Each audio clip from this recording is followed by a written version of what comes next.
कमरे में पैर रखते ही पता नहीं क्यों दिल धक से रह जाता है। माँ के घर में मेरे कमरे में इतनी जल्दी सब कुछ बदल सकता है, मैं सोच भी नहीं सकती थी।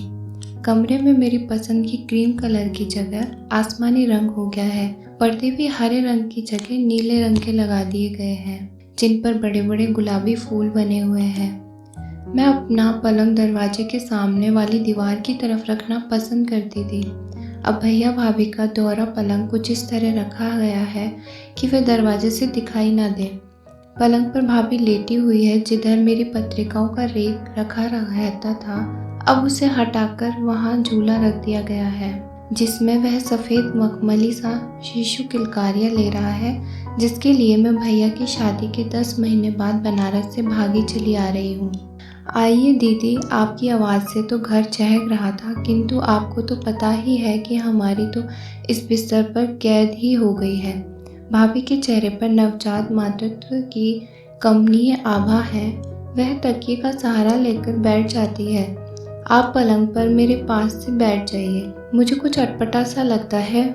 मेरी माँ के घर में मेरे कमरे में कोई बैठा मुझे एक पराये मेहमान की तरह आग्रह से बैठ रहा है। पहले ये बताइए कि अब आप कैसी हैं? मैं सहज बनने की कोशिश करती हूँ।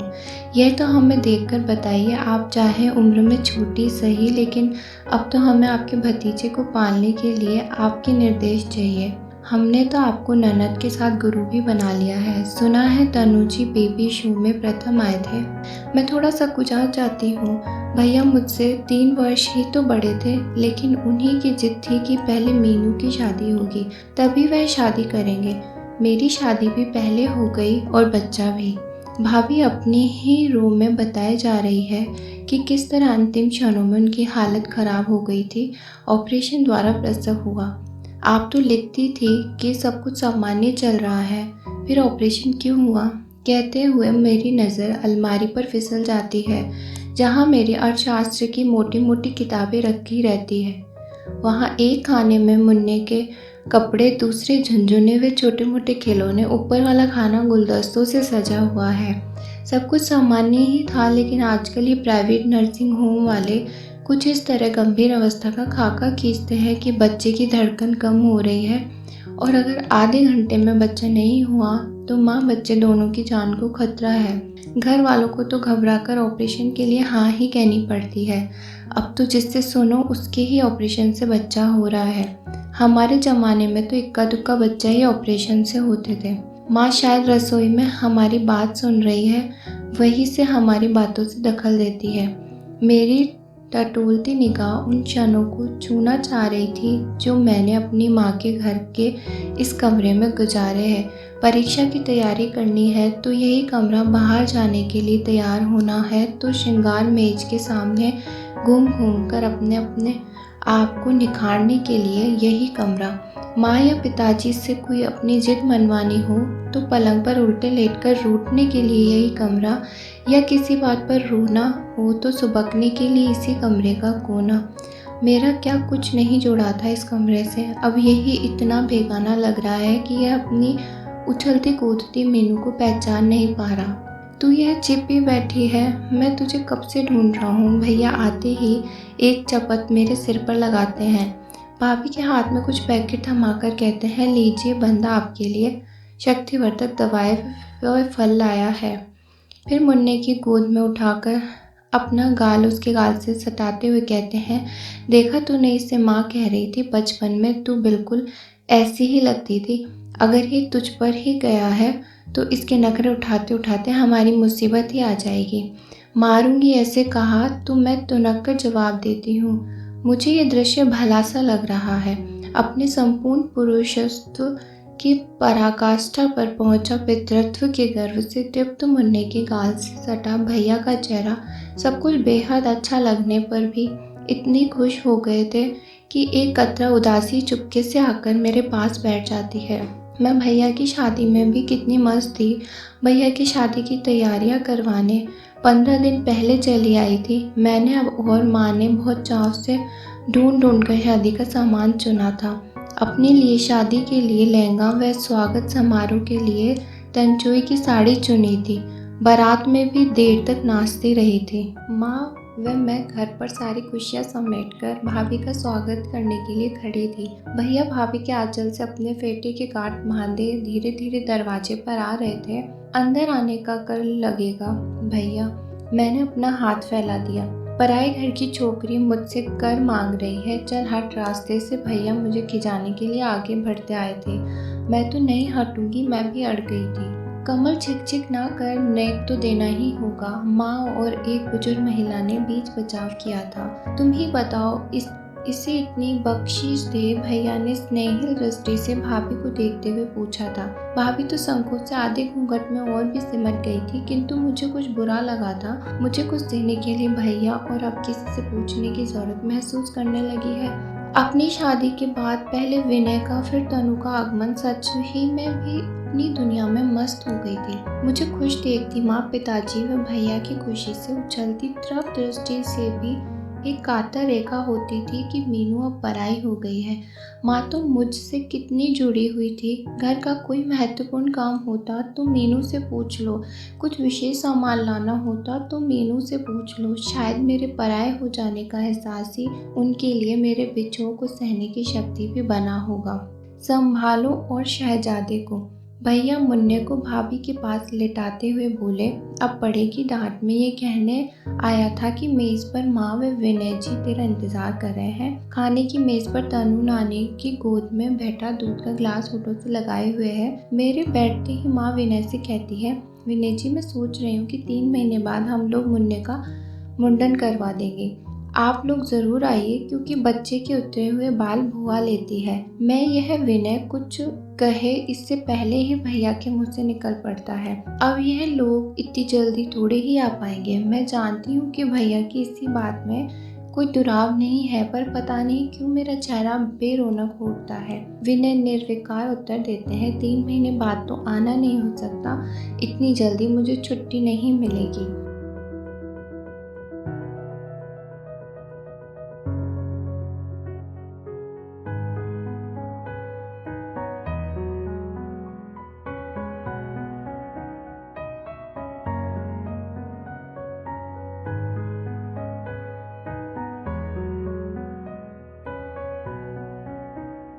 माँ जैसे बचपन में मेरे चेहरे की एक एक रेखा पढ़ लेती थी, वैसे ही उन्होंने अब भी मेरे चेहरे की भाषा पढ़ ली है। वह भैया को हल्की सी झिड़की देती है, तू कैसा भाई है? अपनी तरफ से ही बहन के ना आने सकने की मजबूरी बता रहा है। तभी तो हमारे लोकगीतों में कहा गया है, माई कहे बेटी नित नित आइयो, बाप कहे 6 मास, भाई कहे बहन साल पीछे आइयो। वह आगे की पंक्ति भाभी कहे कहाँ काम जानबूझकर नहीं कहती। माँ मेरा यही मतलब नहीं था। अब भैया का चेहरा देखने लायक हो रहा था, लेकिन मैं वह विनय जोर से हंसकर वातावरण हल्का फुल्का कर देते हैं। मैं चाय पीते हुए देख रही हूँ कि माँ का चेहरा इन 10 महीनों में खुशी से कितना खिलखिला हो गया, वरना मेरी शादी के बाद उनकी सूरत कितनी बुझी बुझी रहती थी। जब भी मैं बनारस से यहाँ आती तो वह 1 मिनट भी चुप नहीं बैठती थी। हर समय उत्साह से भरी कोई ना कोई किस्सा कहानी सुनाने में लगी रहती थी। माँ आप बोलते बोलते थकती नहीं थी, मैं चुटकी लेती। तू चली जाएगी तो सारे घर में मेरी बात सुनने वाला कौन बचेगा? हर समय मुँह सिए बैठी रहती हूँ। मुझे बोलने से मत मनाकर, अकेले में तो सारा घर भाई भाई करता रहता है। तो भैया की शादी कर दीजिए, दिल लग जाएगा। बस उसी के लिए लड़की देखनी है, तुम भी कोई लड़की नजर में रखना। कभी माँ को मेरी शादी की चिंता थी? उन दिनों तो उनके जीवन का जैसे एकमात्र लक्ष्य था कि किसी तरह मेरी शादी हो, लेकिन वह लक्ष्य प्राप्त करने के बाद उनका जीवन फिर ठिठक कर खड़ा हो गया। कैसा होता है जीवन भी, एक पड़ाव पर पहुंचकर दूसरे पड़ाव पर पहुंचने की हड़बड़ी स्वतः ही अंकुरित हो जाती है। माँ लगता है अब आप बहुत खुश हैं। अभी तो तसल्ली से खुश होने का समय भी नहीं है। नौकर के होते हुए भी मैं तो मुन्ने की आय बन गई हूँ। सारे दिन उसके आगे पीछे घूमना पड़ता है। मुझे मुन्ने की रात के 10 बजे अपने बिस्तर पर लेटाकर उससे बातें कर रही है। वह भी अपनी काली चमकीली आंखों से उनके मुंह को देख रहा है। अपने दोनों होठ सिकोड़कर कुछ आवाज़ निकालने की कोशिश कर रहा है। तनु भी नानी के पास आलती पालती मारकर बैठा हुआ है।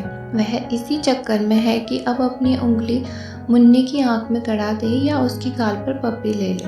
माँ 10 बज गए हैं, मैं जानबूझकर कहती हूँ क्योंकि माँ की आदत है जहाँ घड़ी पर नज़र गई कि 10 बजे तो अधूरे काम छोड़कर बिस्तर में जा घुसेगी क्योंकि उन्हें जल्दी सुबह उठने की आदत है। 10 बज गए हैं तो क्या हुआ, अभी अमाला मुन्ना लाचा चूया नहीं है तो अब मैं कैसे सो जाए। माँ जानबूझकर तुतलाकर बोलते हुए स्वयं बच्चा बन गई। थोड़ी देर में मुन्ने को सुलाकर माँ ढोलक लेकर बैठ जाती है। चला बैठ 5 जच्चा शगुन के गाले, आज दिन भर वक्त नहीं मिला। मैं उबासी लेते हुए उनके पास नीचे फर्श पर बैठ जाती हूँ। उन्हें रात के 11 बजे उत्साह से गाते देखकर सोच रही हूँ कि कहाँ गया उनका जोड़ों का कमर का दर्द। माँ को देखकर मैं किसी हद तक संतुष्ट उठी हूँ। अब कभी बनारस में अपने सुखद क्षणों में यह टीस तो नहीं उठेगी कि वह कितनी अकेली हो गई है। मेरा यह अनुभव तो बिल्कुल नया है कि माँ मेरे बिना सुखी हो सकती है। नामकरण संस्कार वाले दिन सुबह तो घर परिवार के लोग ही जुटे थे। भीड़ तो शाम से बढ़नी शुरू होती है। कुछ औरतों को शामियाने में जगह नहीं मिलती, इसलिए वह घर के अंदर जा रही है। खाना पीना, शोर शराबा, गाना बजाना, उपहारों फिर लिफाफों को संभालते पता ही नहीं लगा कब 11:30 बज गए। मेहमान लगभग जा चुके हैं। कुछ भूले भटके 7-8 लोग ही खाने की मेज़ पर हैं। इर्द गिर्द प्लेटें हाथ में लिए गपशप कर रहे हैं। बेरों ने तंग का कर अपनी टोपियाँ उतार दी है। वे मेज पर रखे डोंगों नीचे रखे हुए शमियाने में बिखरी छुट्टी प्लेटों व ग्लासों को समेटने में लगे हुए हैं। तभी एक बेरा गुलाब जामुन व हरी बर्फी से प्लेट में शुभकामनाएं लिखकर घर के अंदर आ जाता है। लखनऊ वाली मामी बरमादे में बैठी है, उन्हें वहीं से पूछता है, बहू जी कहाँ है जिनके बच्चे की दावत है। तभी सारे घर में बहू की पुकार मच उठती है। भाभी अपने कमरे में नहीं है, मुन्ना तो झूले में सो रहा है। मैं भी उन्हें माँ पिताजी के कमरे में तलाश आती हूँ। तभी माँ मुझे बोलती है, मैंने उसे ऊपर के कमरे में कपड़े बदलने भेजा है। बेचारी साड़ी व जेवरों से परेशान हो रही थी। मैं ऊपर के कमरे में बंद दरवाजे पर ठक ठक करती हूँ। भाभी जल्दी नीचे उतरिए, बेरा आपका इंतज़ार कर रहा है। भाभी आहिस्ता आहिस्ता सीढ़ियों से नीचे उतरती है। अभी उन्होंने जेवर नहीं उतारे, उनके चलने से पायलों की प्यारी सी रुनझुन बज रही है। बहू जी हमारी शुभकामनाएं लीजिए। बेरा सजी हुई प्लेट लिए आंगन में आकर भाभी के आगे बढ़ाता है। भाभी कुछ समझ नहीं पाती। मामी बरामदे में निक्की की चोटी कूटते हुए चिल्लाती है, बहू इनको बख्शीश चाहिए। अच्छा जी, भाभी धीमे से कहकर अपने कमरे में से पर्स लाती है। अब तक माँ के घर के हर महत्वपूर्ण काम में मुझे ही ढूंढा जाता रहा है। मीनू कहाँ है? मीनू को बुलाओ, उसे ही पता होगा।